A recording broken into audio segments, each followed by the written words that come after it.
Welcome. Welcome to Community of Christ with the Shenandoah Congregation in San Antonio, Texas. Community of Christ is a welcoming and loving faith community. We proclaim Jesus Christ and promote communities of joy, hope, love, and peace. Please take a moment and like our video, subscribe to our channel so you don't miss anything, and comment to tell us where you are joining us from. Keep our contact details and share with us how we can minister to your needs. Find more information at www.seaofchristsa.org. If you would like to view past services, follow this link on our website. We welcome you, we acknowledge you, and we love you. Shalom.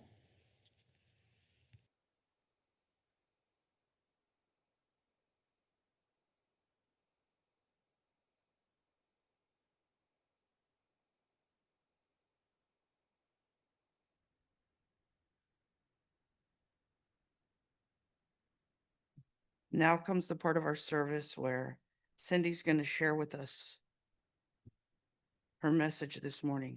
May I leave my book here? Is it going to be in your way? Okay, thank you. Thank you, Guy. Thank you. Good morning. As some of you know, my name is Cindy Meservy, and I have been with this congregation since 2016. I am grateful to speak because It's been that long? yeah, I'm sorry. I didn't know. And it's not a bad thing, Cindy. Please. what is that, 9 years? Yeah. I am grateful to speak because it helps me study the scriptures and go in prayer for help in preparing a message that might resonate with you. That's what I desire. So before I summarize today's scripture that Kelly just read to you, I want you to think about a time you may have tried to make peace between two friends who were quarreling. Or maybe it was you and someone else who were quarreling. And it might even just be you were quarreling with that person in your mind, and maybe the other person didn't even know. How did you go about doing that? Were you successful? I'll give you a couple seconds to think about that.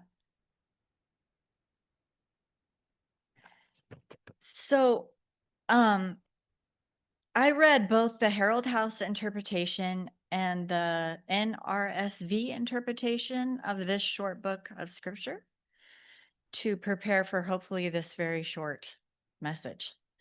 So, today's scripture relates to the scenario I just gave you. Let me summarize. In the scripture, Paul he's in a bad situation. He's imprisoned, and he is trying to make peace between two people he respects and loves. Onesimus, which Kelly and I were both having trouble with his name, had been of service to Paul during his imprisonment. Philemon, which is also a name, is thanked by Paul for all he has done for the followers of Jesus during Paul's imprisonment. So I guess we can infer that Philemon was sort of running the church. Paul recognizes that there has been some kind of estrangement between the two men.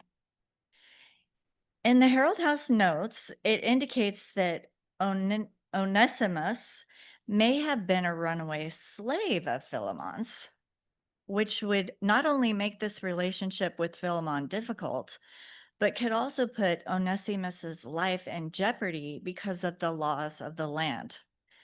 If he were caught, Onesimus, runaway slaves could receive extreme punishment and even death. The NRSV defines the relationship between Onesimus and Philemon in more like a metaphor. They kind of consider them more like brothers. Paul really appeals to Philemon to reconcile with Onesimus, no longer as a slave, kind of like a metaphor. This guy is not like your slave, but he's like your brother, metaphorically. Just like us at church, we kind of call each other brother and sister in Jesus. Paul wants Philemon to improve his treatment of Onesimus from a slave-like behavior to a brotherly-like behavior. So I know some of us are thinking about our siblings, maybe, because some of us have certain kinds of siblings, and I'm sure you can relate where, no, or maybe none of us are like this. I don't know. I'm sure none of us have blackmailed a sibling into being a slave in exchange for them not telling on you or something. It's not that kind of thing, not that kind of brother-sister relationship. So either way, the point is that Paul is appealing to Philemon to make peace with Onesimus and to include him in the workings of the church. Paul did not use his status as a leader to coerce Philemon into forgiving Onesimus.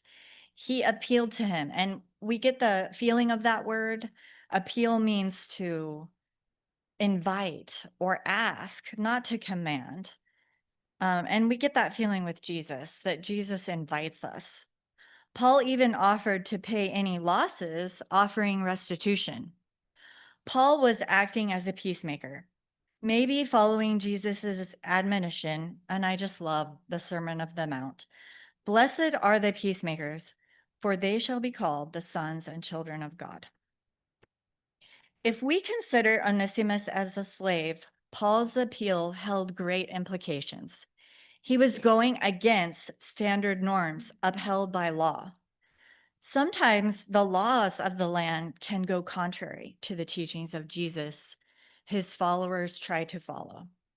Can you think of any situation like that? And actually, this scripture in some of the commentary, it said that slaveholders, people in the North and people in the South in the United States during the Civil War used this particular book as both a way to defend slavery and as a way to defend being an abolitionist.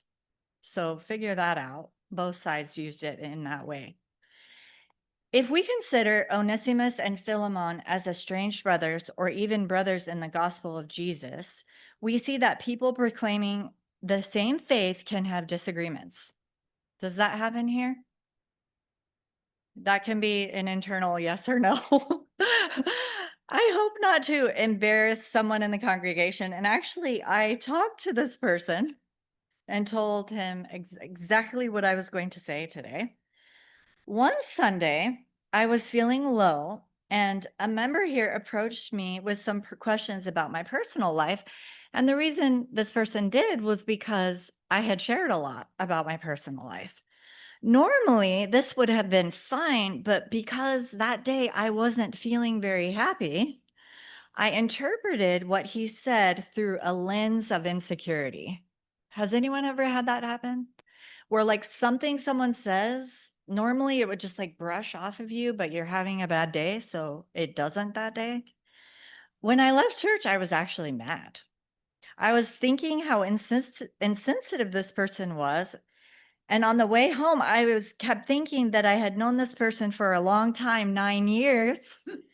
And I know he's a good person, and maybe he didn't even mean what I thought he did. I actually said a prayer and waited. It didn't come to me right away, but later that week, I realized that my negative filter had skewed the message. I was actually completely out of context of what he was asking me. I went up and talked to him and found out that he had been praying about it too, which is interesting because I had no idea he even sensed too much from me. And we talked it out, and I realized that I had completely misinterpreted the situation.